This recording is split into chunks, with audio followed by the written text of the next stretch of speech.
为了让这南部的供水会当升级展文南化的连通管，今仔日是来举办通水的典礼。这条25公里长的连通管呢，逐天的出水量是有80万吨，连接着展文、乌山头、南化，也阁有高屏溪的这个水源，希望是有通强化嘉义、台南甲高雄的供水路线。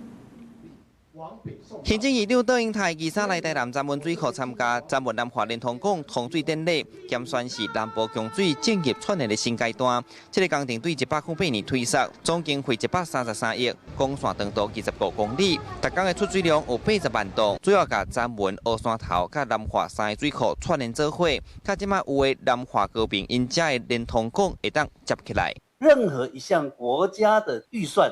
无论它是公务预算、年度预算是特别预算，都会为未来的每一代子孙发生很大的影响跟效果。我们现在遇到预算还没有开始审议，最大的隐忧，诚心期待国会能够紧速展开今年度总预算。这个连通港采用双向出水设计，专程以水力来塞，唔免另外抽水。伫水库甜的时阵，高屏溪水量真大，会当由嘉山堰送水到南化，才可以向顶头送入去展文、乌山头，把水牵起来，较袂互南化水库逐年雨水满甲流出去。 千万吨的水才袂拍算去。另外，若伫欠水时，就会当由顶面的水库甲水搁送转来南化甲高雄，安尼咱民生用水甲产业用水就发度应付啊。我们现在大概一天可以处理8万吨的再生水，一年大概处理2000万吨的水的再生水。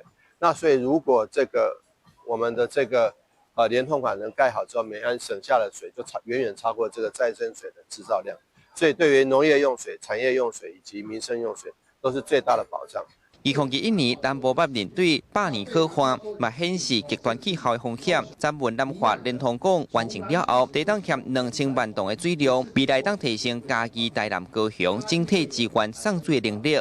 按算提125年准备支援的量，会当达到6成。记者从台南采访报道。